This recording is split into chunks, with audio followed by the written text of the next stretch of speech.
welcome. My name is John Chenoweth. I'm the Dean of the College of Business and Economics.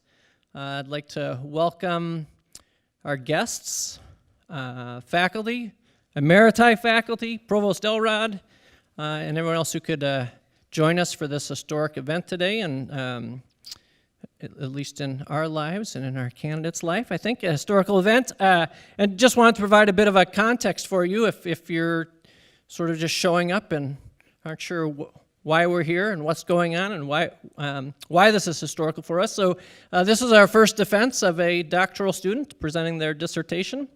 And this journey began for the college back in 2012, May of 2012, when Dr. Parbatia had a conversation with our prior dean about the DBA being a need in the marketplace and something that we were well positioned to do, and very rapidly ramped that up and brought it to the Board of Regents and started our first cohort back in 2014 and have now reached this point. Some of us probably really more thankful that they've reached this point than others, right? So congratulations to making it this far. But I think that speaks volumes towards the ability of the college and the university to be innovative, to move rapidly when needed, and to do that with being able to deliver a lot of quality as well. And so we're excited to be here for this event today. Some of us are probably really excited for the event to be over today. So I also like to put the doctoral program and defense of dissertation in a bit of a larger picture for you, and to just highlight the fact that, the DBA program, while it has individual benefits for the people who are going through the program, it really has a much larger benefit in general. I mean, again, it speaks to our ability to engage in an entrepreneurial way and to move economic development forward in all sorts of unique ways. So we've been able to take a cohort of students through a process to better train them in advanced research skills and uniquely within their disciplines, and then to bring that back to the workforce. Our doctoral students are all engaged in their professions, either academically or in professional careers, and so they're able to, throughout the program, not just at the end, but throughout the program, to advance economic development throughout. And then obviously as they complete this and then go back into the workforce or continue in the workforce, it really allows, not only has it allowed our university and the community around it to move forward, but also the communities that they'll go back into. And so I just wanted to provide that context for everyone so they sort of understand why this is such an important event for us. And at this point, I'd like to invite Dr. Ariane Prempty to come on up and introduce our doctoral defense.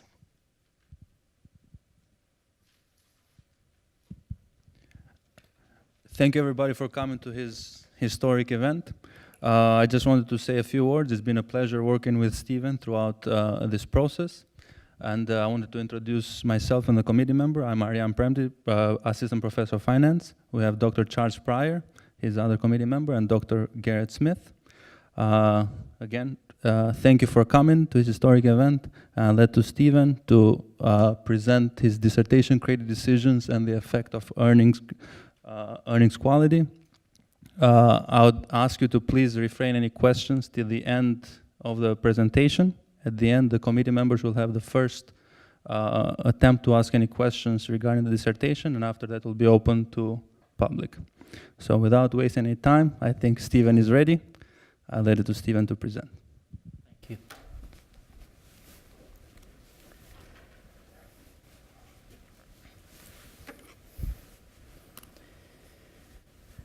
Good afternoon.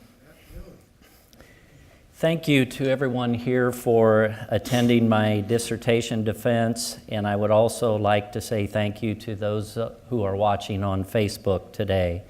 I appreciate your interest in my finance dissertation defense, as well as your support of the University of Wisconsin-Whitewater's DBA program. Then I also want to use this opportunity to express my gratitude to my dissertation committee for their tireless efforts in guiding me through this dissertation process. So thank you to Dr. Ariane Prempty, Dr. Charles Pryor, and Dr. Garrett Smith. So the title of my dissertation is Credit Decisions and the Effects of Earnings Quality. My general interest in finance pertains to capital markets and more specifically the area of credit markets. Within the credit markets, I'm most interested in exploring determinants of the cost of debt and how lenders make credit decisions. Consequently, my finance dissertation today is comprised of 3 closely related essays where I explore earnings quality as one determinant of the cost of debt and how creditors using transaction-based lending incorporate the effect of earnings quality into their credit decisions. You will be hearing a lot about earnings quality in my presentation today because I'm working in the overlap between accounting and finance. So to provide a brief overview of what I want to discuss, I'm going to start with an overall introduction to just address 4 points that are common throughout all 3 essays. I'll conclude by discussing each one of the essays individually. So we'll start by looking at transaction-based lending. We'll talk about how earnings quality influences credit decisions. What is earnings quality? And then a little bit about my sample description. So creditors are using transaction-based models to determine credit worthiness. Specifically, Berger and Udell in 2002, they defined transaction-based lending as a type of lending model that relies on financial statement data as primary inputs for making credit decisions. Transaction-based lending differs from other type of lending models by the degree to which it emphasizes the use of financial ratios in making credit decisions. Berger and Udell then go so far as to say that the most important ratios come primarily from the income statement and the balance sheet. And their assertion is supported by survey data provided by Charles Gibson, where lenders reported that 9 of the top 10 ratios are derived from information contained in the balance sheet and the income statement. I selected the top 3 ratios from each one of the statements to be able to serve as a proxy for the information content of each of these statements. So now let's take a look at how credit decisions are influenced by earnings quality. Firms needing external capital to finance their investment opportunities can turn to equity and/or debt capital. Creditors then require information in the form of financial statements to assess a firm's ability to service their debt, something that's referred to as credit risk. Creditors then that are utilizing transaction-based lending, they rely on this accounting data to forecast not only the level, but also the likelihood of future cash flows. What is the significance of that? Those future cash flows will be relied upon to service the debt obligation. So the accuracy then of forecasting these cash flows depends on the quality of the accounting data. It's also important to note that cross-sectional variation exists in the quality of accounting data due to competing reporting incentives. Next, I'd like to discuss what I mean by the term earnings quality. And I think I went too far there. So earnings manipulations, what are they? They're actions or decisions that will diminish the quality of information that's associated with financial statement data. Accounting can be manipulated, accounting data can be manipulated in different ways, but in my dissertation, I look specifically at the area of accruals and REM, which is the abbreviation for real earnings management. So due to the managerial judgment that's necessary for determining accruals, they can be measured with error. They're also open to opportunistic manipulation. On the other hand, earnings management literature defines REM as a deliberate manipulation in the timing or the structuring of transactions to increase short-term cash flows and/or profits. Consequently, information risk increases when earnings quality is low, regardless of the reason, accrual quality or REM. Incidentally, then, the difference between SA1 and SA2 is that SA1 focuses on the first type of manipulation, accruals, and SA2 will focus on the second type of manipulation, REM. Sensitive. So just to provide a little description of my sample, I do obtain my data for this research from CompuStat, and I look at 1987 through the present. I've identified a couple of data restrictions. I do utilize the 48 FAMA and French industry groups. Then I take advantage of Windsorizing, and I do this to mitigate the impact of outliers. Specifically, I Windsorize the extreme top and bottom 1% of all of my variables. My earnings quality metrics are calculated from annual cross-sectional industry regressions, and I do this to minimize then the time series issues as well as survivorship bias. And then my cost of debt is adjusted for industry and year fixed effects. So the title of my first essay is Transaction-Based Lending and Accrual Quality. Accounting earnings consists of a cash component and an accrual component. For example, cash sales are cash and credit sales result in accrued revenue, but the combination of both components become part of accounting earnings. Each of these components contains information that can be used by creditors for assessing creditworthiness and forecasting future cash flows. However, in the case of accruals, managerial judgment and estimation can result in measurement errors. In addition then to measurement errors, accruals are also open to deliberate manipulation. Now, whether or not managers deliberately manipulate accruals, they have incentives to manipulate them. So since the purpose of accounting earnings is to provide information on firm performance, low earnings quality caused by low quality accruals increases the risk for those using financial statements. Why? Because it undermines the ability of earnings to signal firm performance. Consequently, the preceding discussion raises the question, do creditors know when they can depend on financial statement data?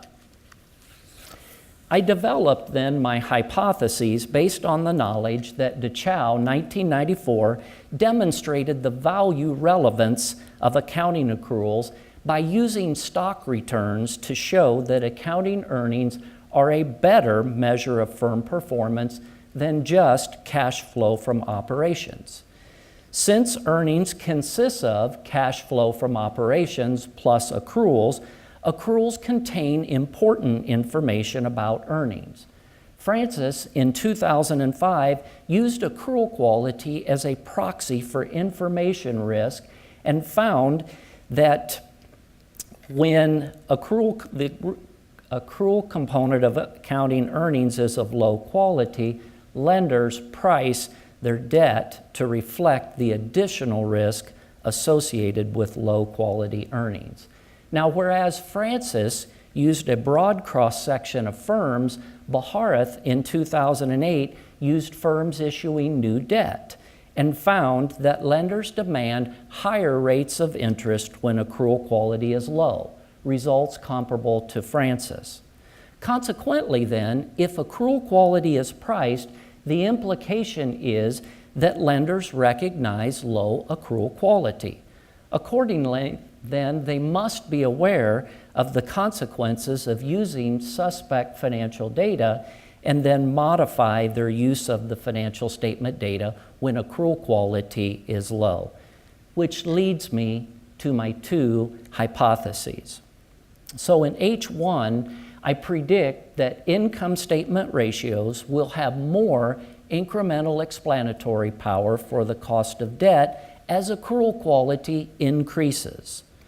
So in other words, what we're saying here is that lenders rely more heavily on the income statement to set interest rates when they know that accrual quality is high. And then in the case of H2, balance sheet ratios will have less incremental explanatory power for the cost of debt as accrual quality increases. So I use three measures of accrual quality in my research. The first one is DeChow and DeChev 2002. They indicate that all accruals should become cash, but to the extent that accruals don't become cash, they're considered abnormal and they're captured in the residual as indicated by SAA. Then, like most earnings quality research, I use the absolute value of SAA, signed abnormal accruals, expressed as UAA, or unsigned abnormal accruals.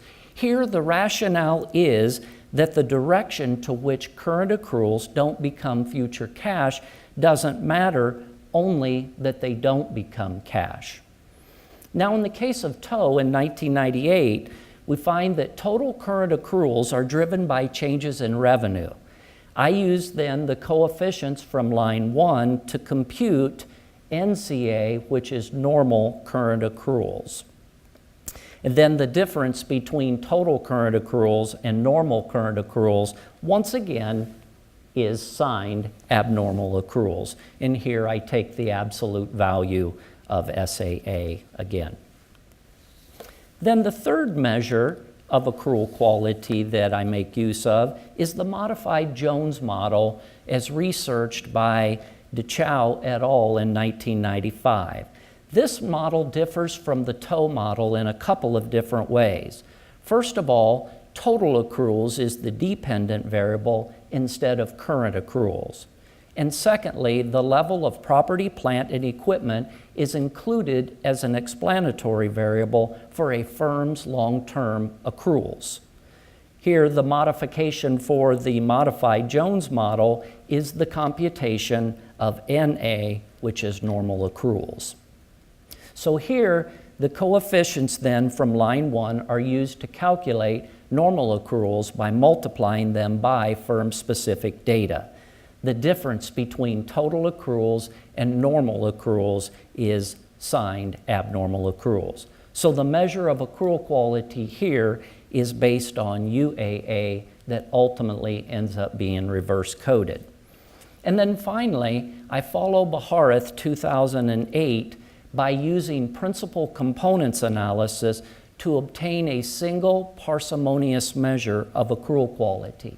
This approach then helps to mitigate measurement errors and/or limitations that might be found in the individual models. So we begin taking a look at results by focusing on Pearson and Spearman correlations. I identify three findings here. First of all, as accrual quality increases, the cost of debt decreases. And this is consistent with the findings of Francis and Bharat. Second, all of the control variables, they're significant and they have signs that are consistent with extant literature. And third, all of the financial ratios, specifically the balance sheet and income statement, they're significantly correlated with the cost of debt, and they have signs consistent with prior literature as well as finance theory.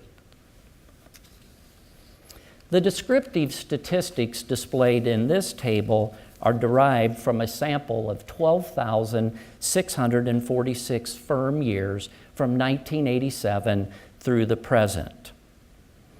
The average cost of debt is 8.33%, and this finding is consistent with extant literature. Then what I do is I partition the full sample into 2 accrual quality portfolios that are split at the median level of accrual quality. So in reviewing these summary statistics, what I find most interesting and consistent with my expectations is that both the mean and the median cost of debt for the high accrual quality portfolio is lower than the mean and the median cost of debt for the low accrual quality portfolio. This table displays the results of running pooled regressions of the cost of debt on the various controls and measures of accrual quality. The purpose of this regression is to be able to validate my sample and the various constructs that I use in my research design. Here, it's important to note the negative sign on each one of the accrual quality measures. This signifies that as accrual quality increases, the cost of debt decreases. These results are consistent with prior literature. So note that all of my accrual quality metrics have been reverse coded so that larger values signify greater accrual quality. I use this table to explain how I conduct the hypotheses test that will be displayed in the following table. This table illustrates the relationship between the cost of debt and financial ratios and shows how much variation in the cost of debt is explained by each of these models. So these models are used to compute the dependent variables that are used in my final hypotheses test, specifically the incremental explanatory power of the income statement as well as the balance sheet. So in this case, what I have done is, based upon the full sample, I have formed 2 portfolios of accrual quality that are split at the median level of accrual quality. And I have designated those high accrual quality and low accrual quality. So I begin by sharing an example here of how incremental explanatory power of the income statement is calculated. And you'll note that I have a full model, a balance sheet model, and an income statement model. The full model includes all of the control variables and all of the balance sheet and income statement ratios as well. Then next, the balance sheet model drops the income statement ratios, and the income statement model drops the balance sheet ratios. I do have explanatory power designated along the bottom, so I calculate the incremental explanatory power of the balance sheet by looking at the explanatory power of the full model at 8.2%, subtract away what the balance sheet model contributes, and I'm left with an incremental difference then of 0.8. I do the same thing then with a low accrual quality, following the same type of calculations, and you see that the incremental explanatory power here of the income statement is 0.2%. I find similar disparities then in the incremental explanatory power of the balance sheet between the 2 portfolios. So the explanatory power as well as the incremental explanatory power of both financial statements, they're higher when accrual quality is high, but I'm focusing on incremental explanatory power. So whether or not then the differences in incremental explanatory power are statistically significant, this becomes the subject of my final hypothesis test. And in that case, rather than forming only 2 accrual quality portfolios, as I have done on the screen for you, I split the sample into 100 portfolios based on accrual quality, where portfolio 100 contains those firm years with the highest level of accrual quality. And we'll conclude Essay 1 by looking at results of hypothesis testing. I have divided the results up here based upon H1 is in the top panel and H2 is in the bottom panel.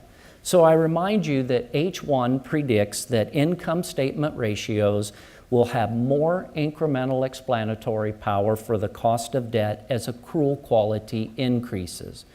So here, to test H1, I regress the incremental explanatory power of the income statement on the level of accrual quality.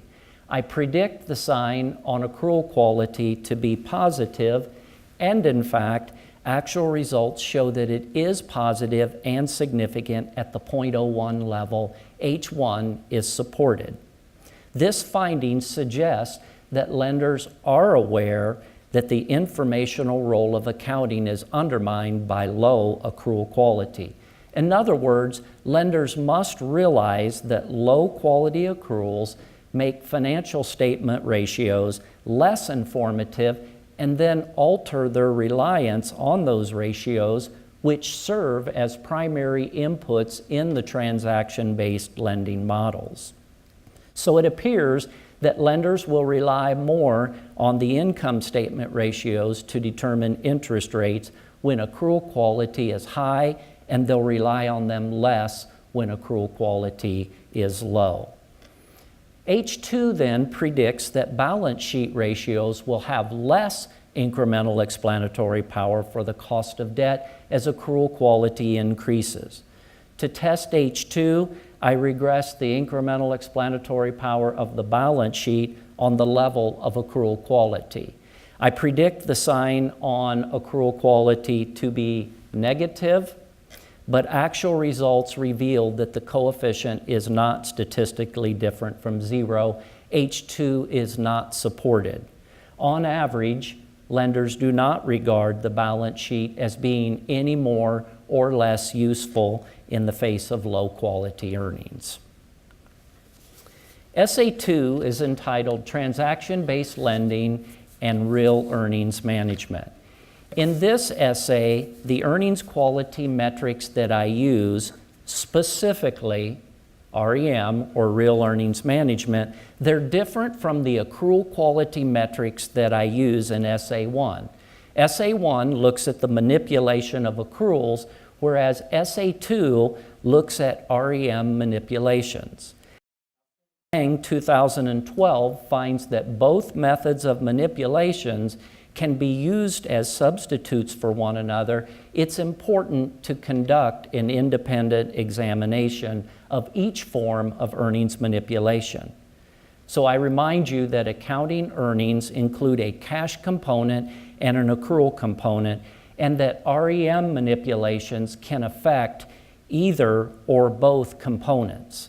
So as previously mentioned, earnings management literature refers to REM as the manipulation of earnings through the timing or structuring of transactions. And here, an example would be decreasing research and development expenditures. Consequently, REM reduces earnings quality, which increases information risk for a creditor and impacts their ability to predict future cash flows that will be necessary for debt repayment. Graham et al. In 2005 surveyed chief financial officers and reported that they might be more willing to use REM-type activities to manipulate earnings, even at the expense of long-term profits. For instance, delaying capital investment. Roy Chowdhury in 2006 developed metrics to measure the extent to which firms use REM and showed that firms do use REM to avoid reporting negative earnings. Zhang combined two of Roy Chowdhury's models to show that managers use REM manipulation and accrual-based earnings management as substitutes in managing earnings. Other research has shown that in the wake of SOX, managers are more inclined to manipulate earnings through the use of REM than simple accrual manipulation. Why? Because REM manipulations, they're harder to detect. However, Crabtree et al. In 2014 finds that creditors don't appear to be fooled by REM because they find a negative association between REM and bond ratings on new debt issues. So if in fact lenders are able to detect and price REM, then they must be aware of the implications for financial statement data that's used in transaction-based lending. And that leads me to the following two hypotheses. For H1, income statement ratios will have more incremental explanatory power for the cost of debt as REM levels cause earnings quality to increase. And then balance sheet ratios will have less incremental explanatory power for the cost of debt as REM levels cause earnings quality to increase. In this particular essay, I make use of two measures of real earnings management, both of which Roy Chaudhry, 2006, is responsible for. So I share these two models with you. The first model measures abnormal production costs. It captures earnings manipulations through overproduction. And the second model captures earnings manipulations due to delaying discretionary expenditures. So after reverse coding then the residual from the abnormal production model, the residuals are added together so that I end up with one single measure of real earnings management. I look at results starting with the Pearson and Spearman correlations. My findings here are that as in SA1, all of the control variables and the financial ratios, they are significantly correlated with the cost of debt, and they have signs consistent with extant literature as well as finance theory. Now, the only difference then with this essay is in how earnings quality is measured. That is REM, or real earnings management. Nevertheless, as earnings quality increases, the cost of debt decreases.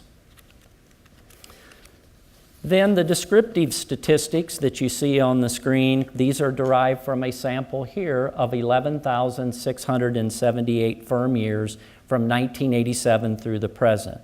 The average cost of debt is 8.34% for the full sample. This finding is consistent with prior literature.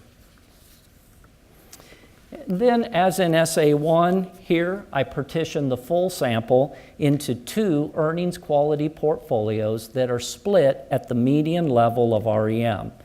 In reviewing these statistics, once again, what I find most interesting, as well as consistent with my expectations, is that both the mean and the median cost of debt for the high earnings quality portfolio, they're lower than the mean and the median cost of debt for the low earnings quality portfolio. And then here I run the pooled regressions then of the cost of debt on the different controls and the measures of earnings quality. And I do this again to be able to validate my sample as well as the various constructs I use in my research design. So here I point out the negative sign that appears on the earnings quality metrics, and this signifies that as earnings quality increases, the cost of debt decreases. All earnings quality metrics here have been reverse coded so that I'll be dealing with larger values signifying greater earnings quality. And then I use this table to be able to explain how I conduct those final hypotheses tests. And this is much like SA1. Here, the cost of debt is computed as the cross-sectional percentile ranks of the industry and year fixed effects adjusted cost of debt. So I've split the sample into two different portfolios that I designate high earnings quality and low earnings quality, as measured by REM. So the only difference between this essay and the first essay is the use of real earnings management. And again, I provide just two basic examples here, staying consistent with incremental explanatory power of the income statement. And you can see from the tables on the screen that for the high earnings quality portfolio, the difference is 0.1%. And for the low EQ portfolio, it is 0%. And we see the same types of disparities in the use of the balance sheet. So here, the explanatory power as well as the incremental explanatory power of both financial statements, they're higher when earnings quality is high. So whether or not these differences in incremental explanatory power are statistically significant, that becomes the subject that we look at in the following table. But there, instead of forming only two earnings quality portfolios, as I've done in this example, I'll once again be looking at 100 portfolios that are based on earnings quality, where portfolio 100 contains the firm years with the highest earnings quality. Then looking at the results, the top panel summarizes H1, the bottom panel summarizes H2. So here, H1 predicts that income statement ratios will have more incremental explanatory power for the cost of debt as earnings quality increases. I test then H1 by regressing the incremental explanatory power of the income statement on the level of earnings quality. I do predict the sign here to be positive, and the actual results then show that it is positive and it is significant at the 0.01 level. H1 is supported in this essay. So once again, this finding suggests, yes, lenders are aware that the informational role of accounting is undermined by low accrual quality, but this time when it's caused by REM. So in other words, lenders must realize that real earnings management makes financial statement ratios less informative, and thereby they alter their reliance on those ratios that become the primary inputs used in transaction-based lending models. So it appears that lenders rely more on the income statement ratios to determine interest rates when earnings quality is high, or we would say REM is low. They'll rely on them less when earnings quality is low. And then H2 predicts that the balance sheet ratio is going to have less incremental explanatory power for the cost of debt as earnings quality increases. And I test this hypothesis by regressing the incremental explanatory power of the balance sheet on the level of earnings quality. I predict the sign here to be negative, but here the actual results reveal that the sign is positive. H2 is not supported. In addition, because the t-stat is so low, the coefficient is only marginally significant, and it loses significance in tests of robustness using quintiles and deciles. I consider the evidence too weak to really draw any meaningful inferences from. So this concludes then essay 2. My third essay I entitled Pricing the Components of Earnings. So both components of earnings, that of accruals and cash, they're important for forecasting future cash flows and therefore used in assessing credit risk. Furthermore, the information in the two components of earnings, they're not perfect substitutes, and each component contains information not found in the other component. Therefore, the information risk increases then for lenders when either component is of low earnings quality. Which brings me to my research question for this essay. Are lenders aware of which earnings component is of low quality, and do they price each component individually or independently? So all of this then leads me to the following hypotheses regarding a lender's pricing of the two components of earnings as the quality of those components changes. Now, prior then to reading H1 through H3, I do want to point out that in these three hypotheses, as the quality of the accrual component of earnings increases, the quality of the cash component is being held constant. So therefore, my predictions for H1 through 3 are as follows. As the quality of the accrual component of earnings increases, H1 predicts that the explanatory power of aggregate earnings for the cost of debt increases. H2, the incremental explanatory power of the accrual component for the cost of debt increases. And for H3, the incremental explanatory power of the cash component for the cost of debt is unaffected.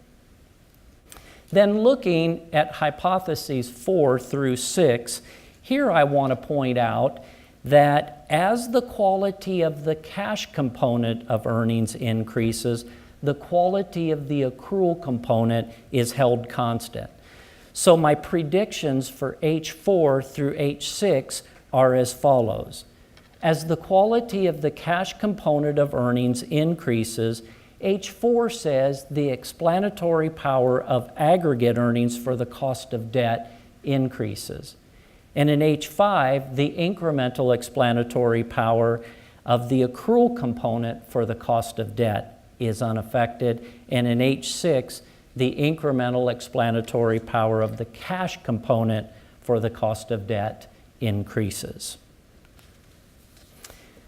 Then just noting methodology briefly here, my metric of accrual quality captures the effect of accruals, whereas REM can affect both components of earnings, that being cash and accruals. So I make the assumption that my accrual quality metrics capture the effects of REM on accruals, and I use then a portfolio formation technique to hold the quality of one component constant while the other component changes across portfolios. Looking then at the Spearman and Pearson correlations, here for one set of 100 portfolios, we can see EQ accruals. This represents the 100 portfolios that are increasing in accrual quality, but where the quality of the cash component is being held constant. Likewise, when we look at EQ cash, this is another set of 100 portfolios. So EQ cash represents those 100 portfolios. They're increasing in cash quality, but where the quality of the accrual component is held constant. My findings here are EQ accruals and EQ cash increase, the cost of debt decreases. And then secondly, all of the control variables, as in SA1 and SA2, they share the same results and the same signs. The descriptive statistics that I share with you here, these are derived from a sample of 11,651 firm years from 1987 through the present, and I note for you the average cost of debt is 8.34%. This finding is consistent with prior literature.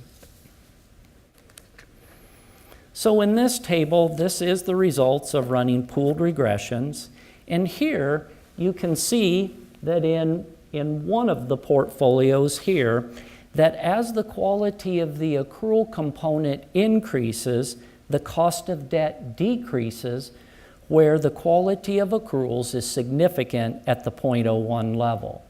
Then in another portfolio, that as the quality of the cash component increases, the cost of debt decreases where the quality of cash is significant at the 0.05 level. Then, when both variables are included, each variable is negative and it's significant at the 0.01 level. These results are significant and they are consistent with prior literature.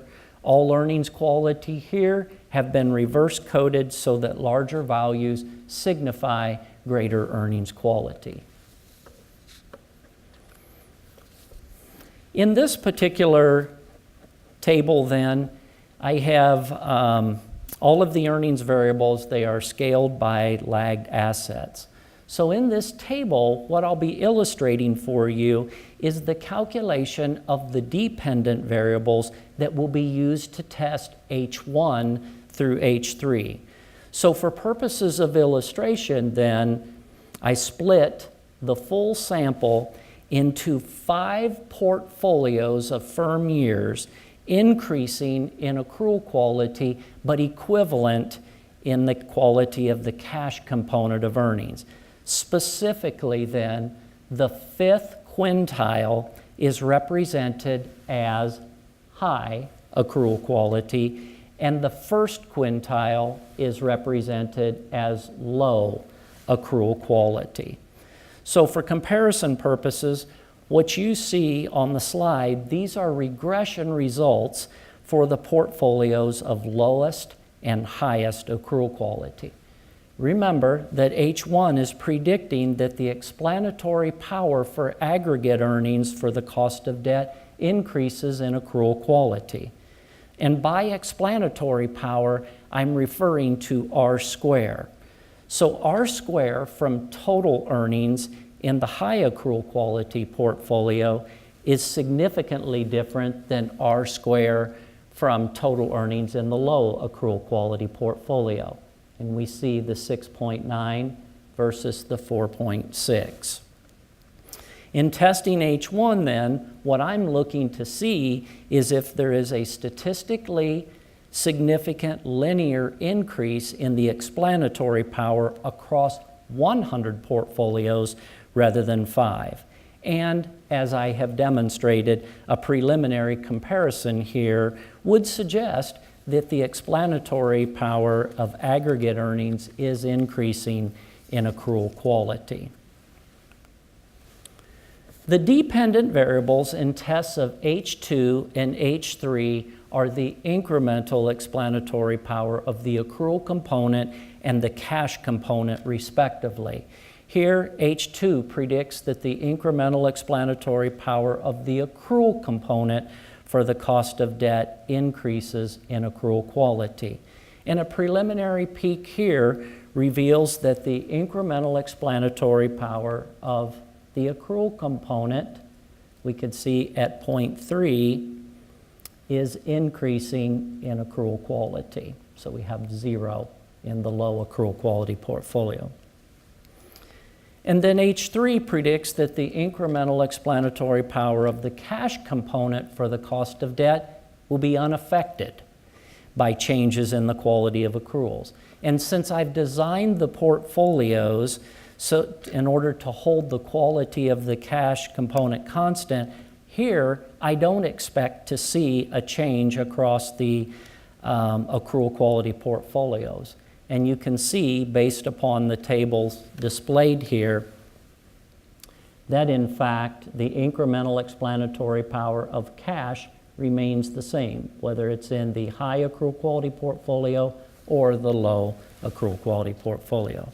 So whether or not these differences in incremental explanatory power are statistically significant, that will be the subject of the hypothesis test that I share with you. So remember that in actual hypothesis tests, I'll not be forming just 5 portfolios as I've done here, that I will be splitting the sample into 100 portfolios where they'll be increasing in accrual quality, but where the quality of the cash component will be held constant. And in those portfolios, Portfolio 100 contains those firm years with the highest level of EQ accruals. So let's take a look then at the actual results of the hypothesis test for H1 through H3. And I do reflect the results for H1 in the top panel, H2 in the middle panel, and H3 in the bottom panel. So H2 then is predicting as the quality of the accrual component of earnings increases, that explanatory power of aggregate earnings for the cost of debt will be decreasing. So to test this hypothesis, I do regress the explanatory power of aggregate earnings on the quality of the accrual component of earnings. Here, I predict the sign on accrual quality to be positive, and we see that actual results show that it is positive, that it is significant at the 0.10 level. H1 is supported.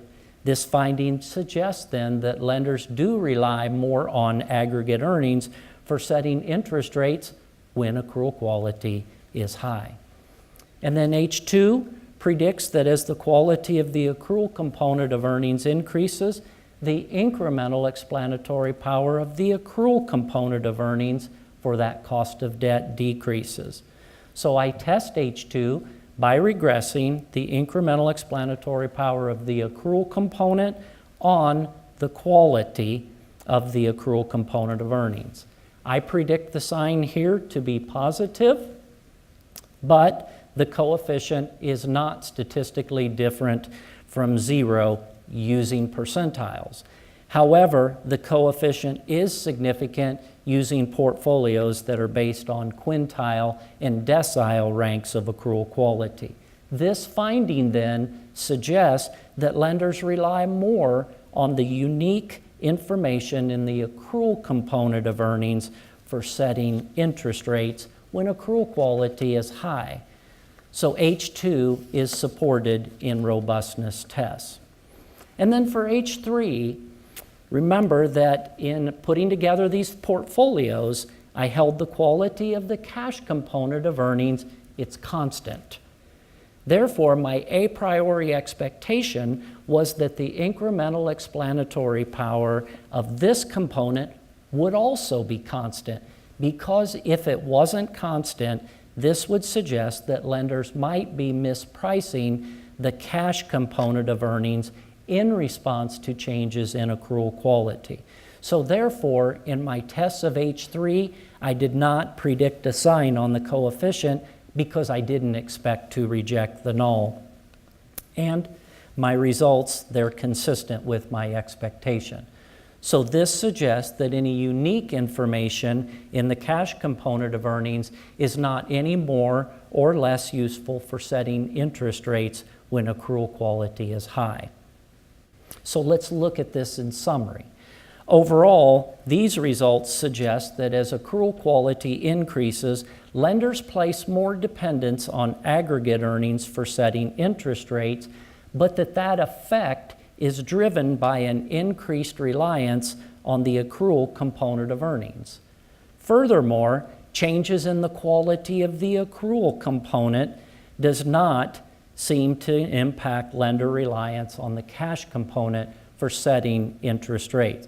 Collectively then, H1 through H3 imply that lenders are sophisticated enough to avoid mispricing either component of earnings when faced with variations in the quality of accruals. In this table then, what we're going to be looking at is simply the calculation of the dependent variables that I used to test H4 through H6.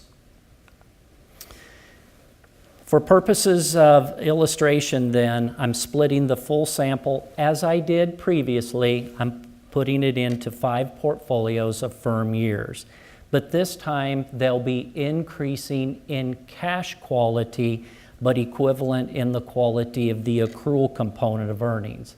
So once again, the 5th quintile here is represented as the high EQ cash portfolio, and the first quintile is represented as the low cash quality portfolio.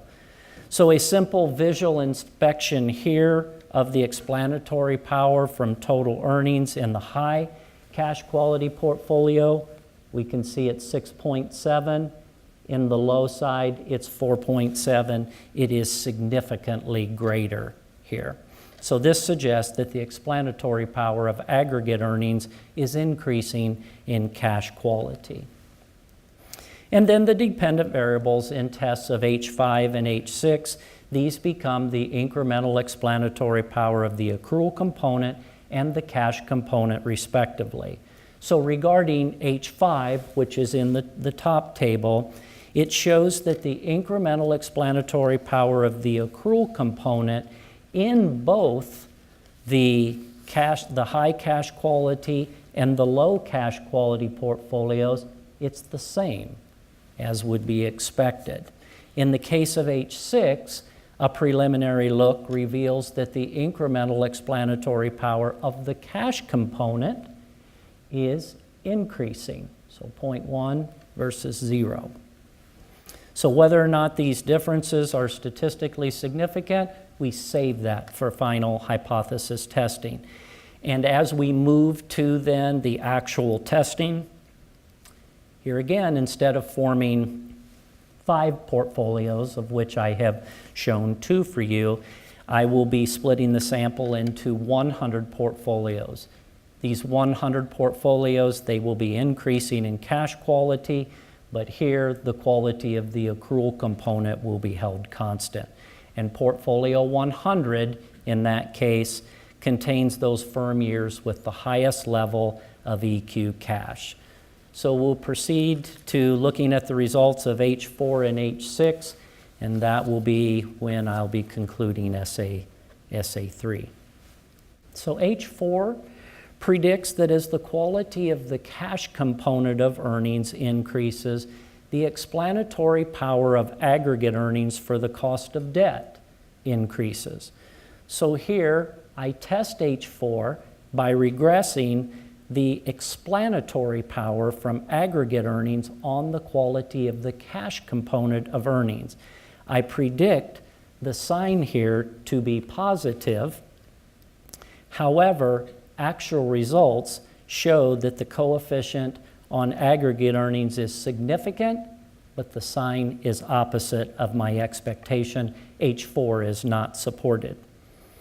So in H5, I form these portfolios by holding the quality of the accrual component of earnings constant. So my a priori expectation was that the incremental explanatory power of this component would also be constant. Because if it wasn't, then that would suggest that yes, lenders might be mispricing the accrual component in response to changes in the cash quality. So in the tests of H5, I did not predict a sign because I didn't expect to reject the null here. And in fact, my results were consistent. So this suggests that any unique information that's found in the accrual component, it's not any more or less useful in setting interest rates when cash quality is high. And then turning to H6, the last hypothesis, this predicts that as the quality of the cash component of earnings increases, the incremental explanatory power of the cash component of earnings for the cost of debt will be increasing.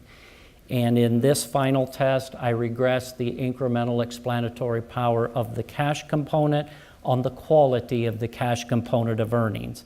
Here I predict the sign to be positive. I've already hit it for you. And actual results show that the coefficient is positive and it is significant at the 0.05 level. So H6 is supported, and this does suggest that lenders do rely more on the unique information in the cash component of earnings for setting rates when the quality of the cash component is high. So I summarize H4 through H6 by saying, overall, I'm really uncertain of the implications of the results of H4 through H6 for transaction-based lending. Although tests of H5 and H6, they met my a priori expectation. The results of H4, they're counterintuitive. So because H4 and H6 appear to be logically inconsistent, I'm going to refrain from trying to make any meaningful inference from this set of hypotheses. So in conclusion then, looking at what are some of the findings here, how would I summarize those? Well, first of all, we found that creditors are aware when earnings manipulations reduce the usefulness of the income statement as a performance signal. And it doesn't matter whether they're undermined by accrual quality or by REM. Consequently, then creditors rely more on the income statement ratios to determine interest rates when earnings quality is high. On the other hand, earnings quality doesn't seem to affect a creditor's reliance on the balance sheet, and as we learned in Essay 3, creditors are able to price the two components of earnings independently. And so who would be interested in this research? I've identified 4 different parties, specifically creditors, regulators and standard setters, managers, and shareholders. So in the case of creditors, they're going to be concerned from the standpoint of mispricing their loans. If they're too high, they're going to lose business to competition. If they're too low, they're not going to be compensated for the risk. And in the case of adverse selection problem, then the lender's portfolio is not going to be weighted correctly based upon their desired risk. Looking at regulators and standard setters, well, if creditors are being harmed, I think the obvious answer is they want to be able to reduce the ability of managers to manipulate earnings, whereas if creditors are not being harmed, then compliance activities, they're expensive because they represent unnecessary regulation. Managers, they're obviously interested in identifying what are the costs, what are the benefits of earnings manipulations, and then we have to remember our shareholders. And when management's choices result in a higher cost of debt capital, shareholder wealth is not maximized. So I want to thank you for your time today. I appreciate your attention, and I welcome your questions at this time. Stephen, thank you for a very nice presentation. Now we'll open the questions to the public. First, the committee members will have the first opportunity to ask questions, and then any member present would be able to ask too. I just had a couple questions myself. Yes, the income statement and balance sheet items do affect interest rates, but another factor that plays a big role in the interest rate that companies pay is the interest rates in the market. I wonder, how do you control about that, and if not, is there any bias that could be introduced by not controlling for the interest rates in the market? I did a couple of different things there. For one thing, as far as interest rates in the market, and I trust that I'm answering your question right, and if not, you can clarify and I'll take another attempt at it. I do control for year fixed effects in calculating my cost of debt. That is one thing that I do. One of probably the limitations that I see in my paper here from a little different angle is that as interest rates would change, I really don't have anywhere that I have captured that. Recognizing that as, say, the credit rating for a firm would change, I haven't a way to be able to capture that.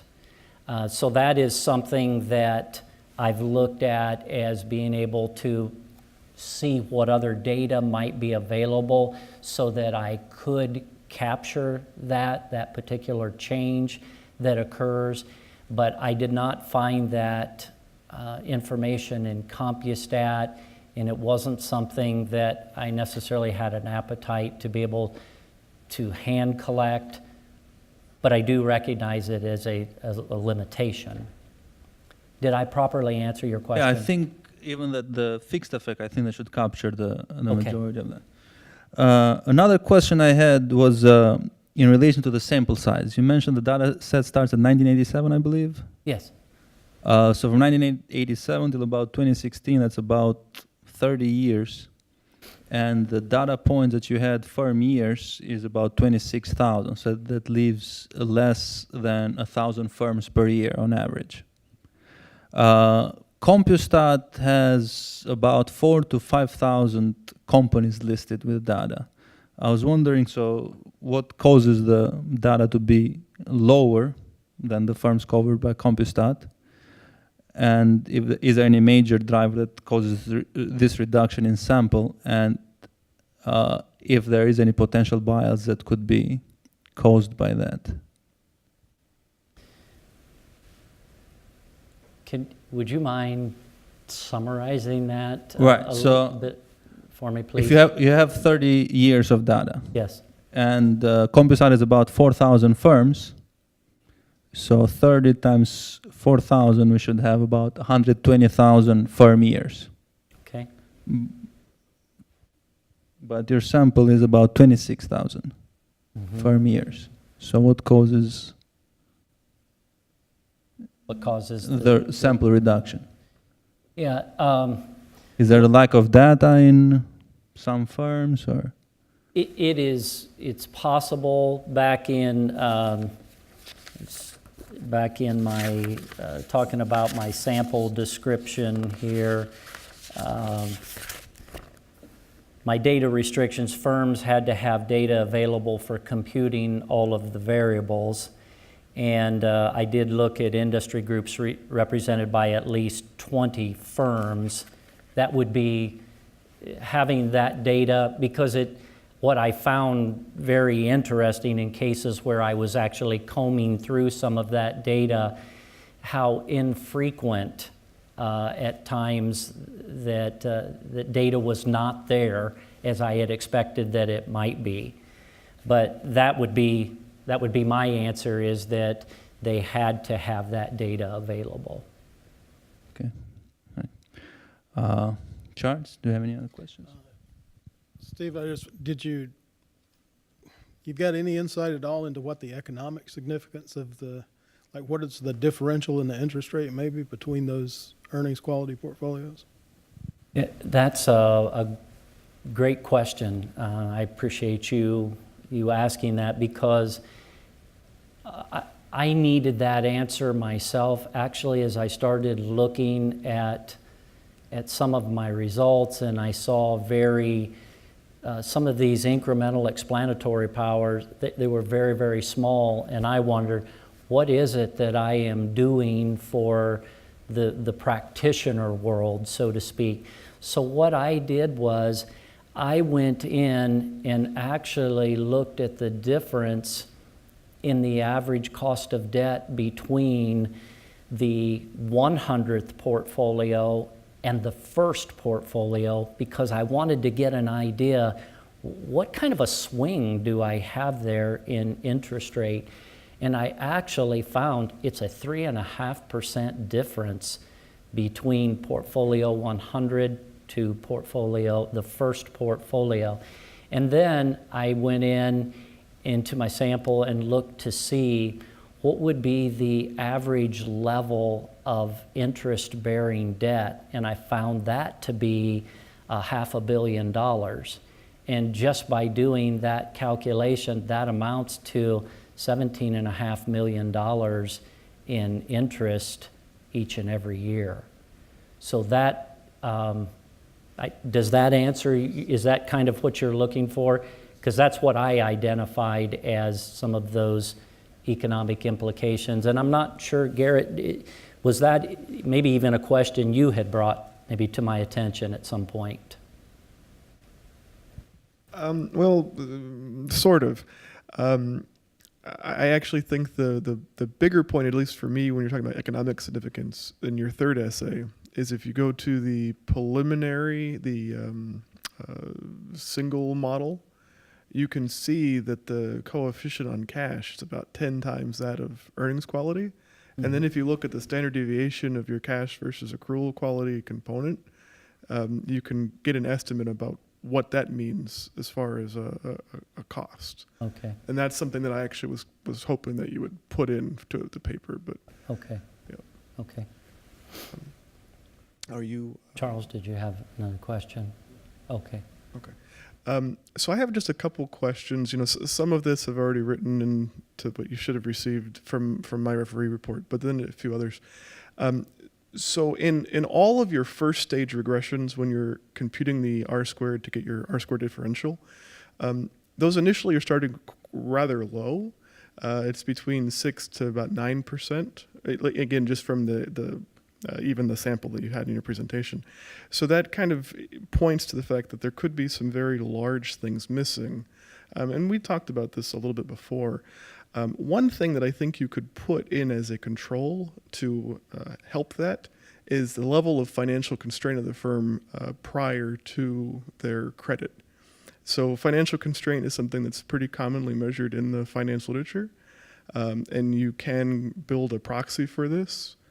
Because if the firm is financially constrained, they may want to issue debt or want to issue equity, but they can't because they're at their maximum. But if they were to enter the credit market, they're going to be paying much higher rates. So I would think that would be something you'd potentially before publication you'd want to put in. Level of financial constraint? Yeah. Okay.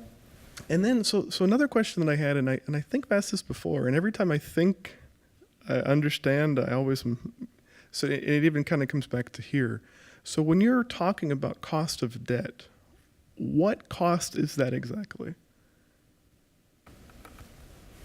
So are you again, you're looking at publicly issued bonds, right? Yes. Okay. So because when you talk about loan mispricing, so that when I hear loan mispricing, I think more of a syndicated loan that a bank is issuing, not a bond, right? But I also, I know I put this in my comments. When you're looking at the cost of debt, then measured just by the interest paid on a bond to its issue, that isn't going to change much, right? Because the coupon payments are fixed. Mm-hmm. So if you have a company that issued a 20-year bond when they had good ratings, they could be manipulating earnings now, but it's not going to impact that interest payment at all. Right.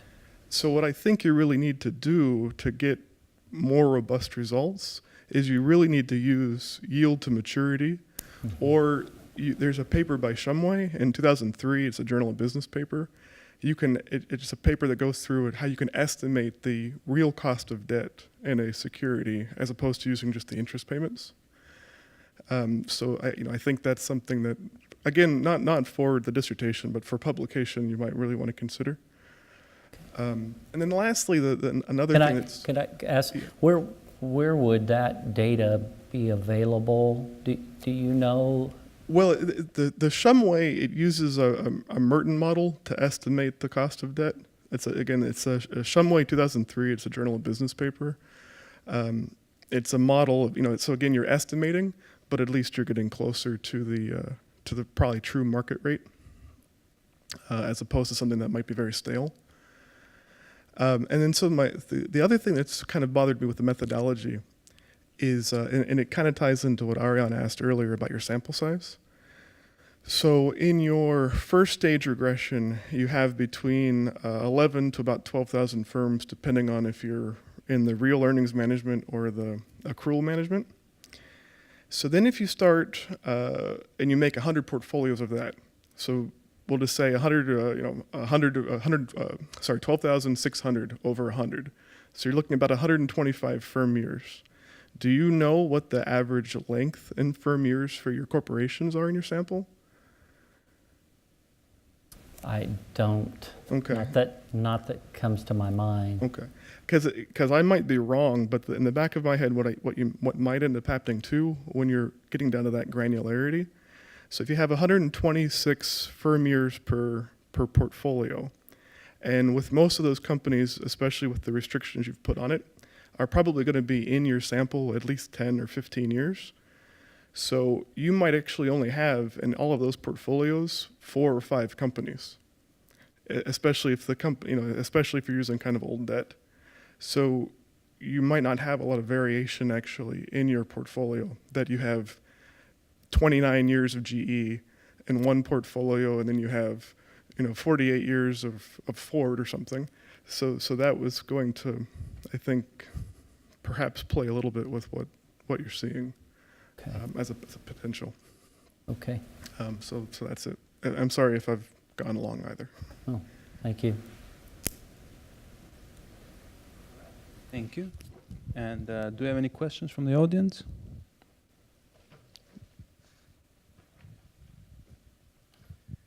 Hi. Well, with all my notes, all the questions were already asked, except one. So in your measure of earnings quality, what is the memory of the measure, in the sense of, if I'm a manager and I'm manipulating my earnings, and now I know I will go on the market to get more debt, can I just stop earning manipulations for 1 year and then nobody will notice? Or will the measure also include past earning management? That's a fantastic question, and that's one that I honestly, I'd never even thought about. That hadn't come to my mind, really. How would you go about, would you have a suggestion on how I would look at that?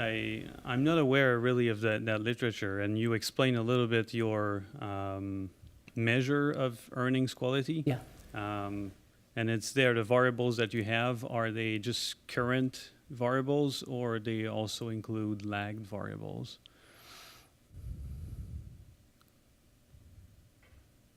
They would go, I guess they would go, you mean beyond 1987 to the present? Is that?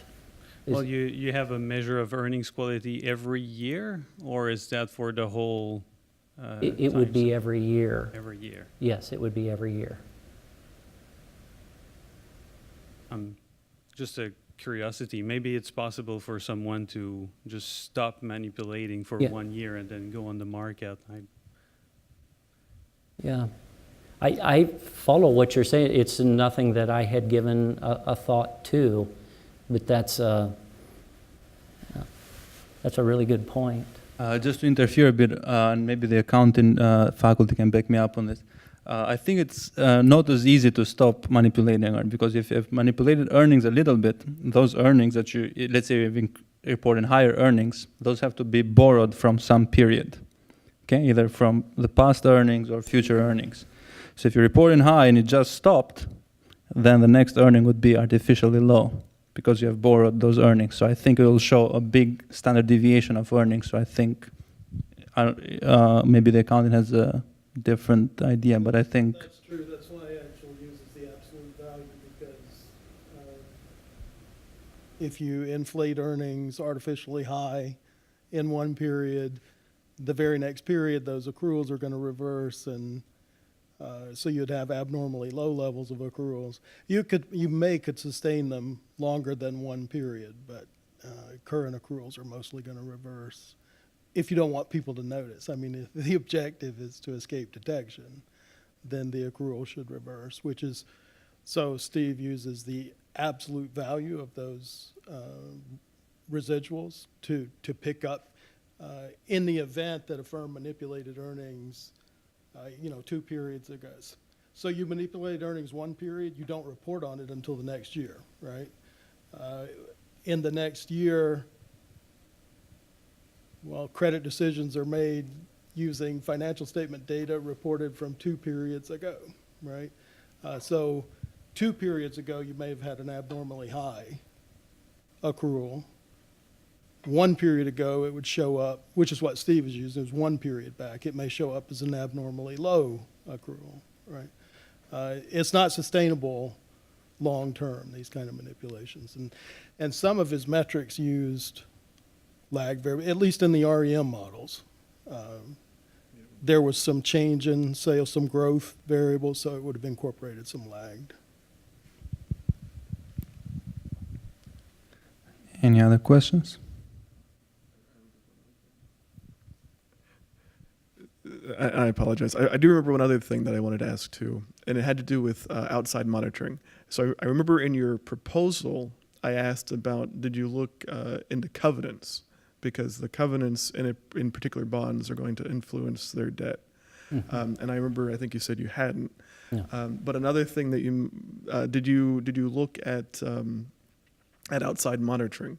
So the literature has suggested that corporations that have large syndicated loans from banks, so those banks are going to monitor those loans very closely, and the external market can take advantage or, basically free ride on this additional monitoring. Did you have any controls or considerations for external monitoring? I did not. Is something like that available to know if that's being monitored?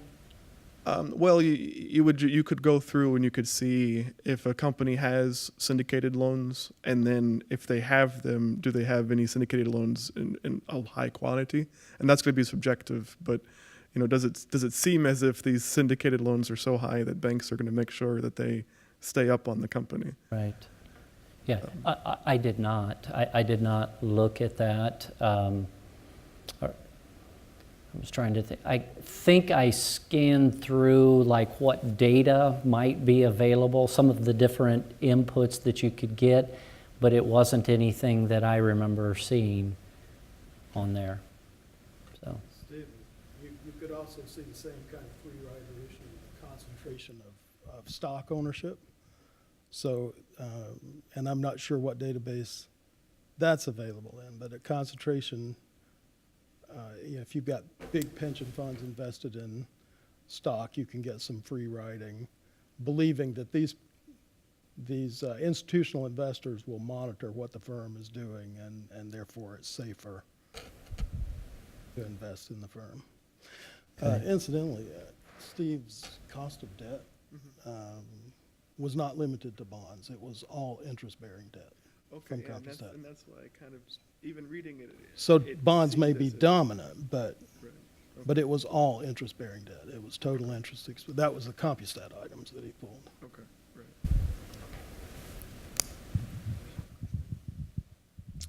On your paper 1 and 2, when you went to your first table, you split the groups along the median. So you split them into 2 groups, right? And you split that along the median. When you went to paper 3, you chose not to just split along the median, but to put them into 5 portfolios and take the highest and the lowest in order to do that comparison.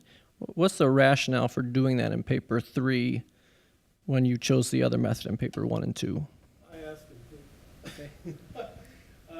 In that portfolio, in paper 3, he needed to hold one component of earnings constant across portfolios, and I just wasn't impressed with holding it constant across 2 portfolios.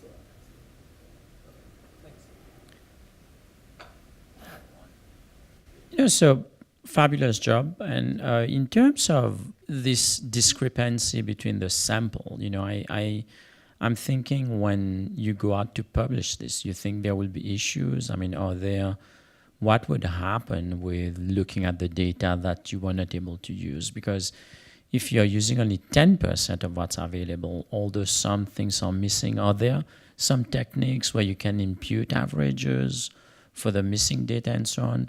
Because it's, I don't know the finance field, but I'm thinking, if I send a paper as an organizational behavior researcher and I say I collected from, 500, but I used only 100, they are going to be concerned about what happened to the other 400.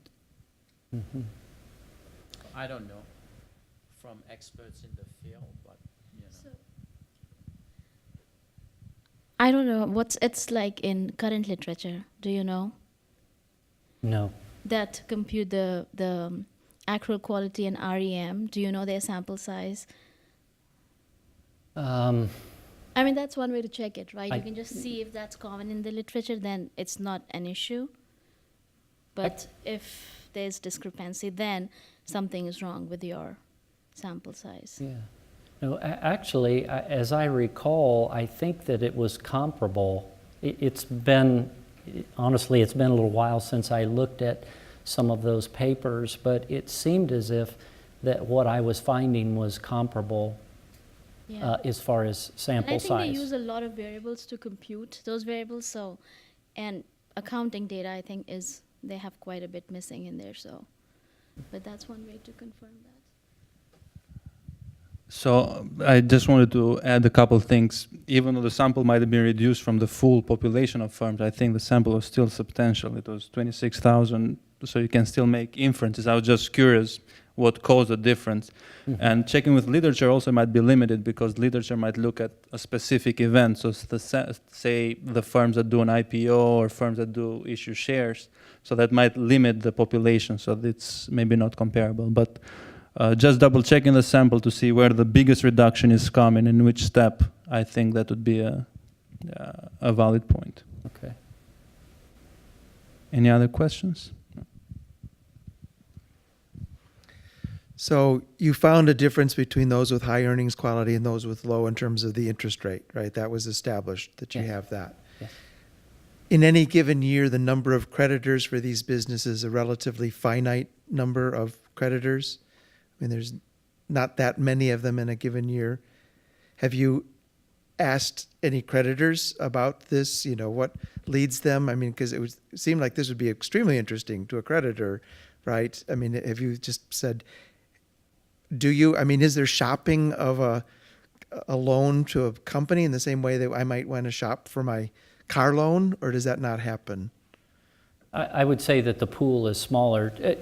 To honestly answer your question, I don't know how many are out there, but I know that you'd be fairly limited to major banks. I have not asked any lenders that. That actually, I think, came up in the proposal defense, and I'm actually kicking that around going forward because I have an interest in behavioral finance, and it might be fun to try to look into some kind of a survey or something and ask Right, yeah, creditors. not for this, but for down the road, it might be interesting to follow up with some type of a behavioral finance idea. Yes. To ask creditors, how did they get there? You would think that would be of extreme interest to them. Yes. Because this seems like it has a lot of value to the banks and such, so. Yeah. Thank you. Any other questions?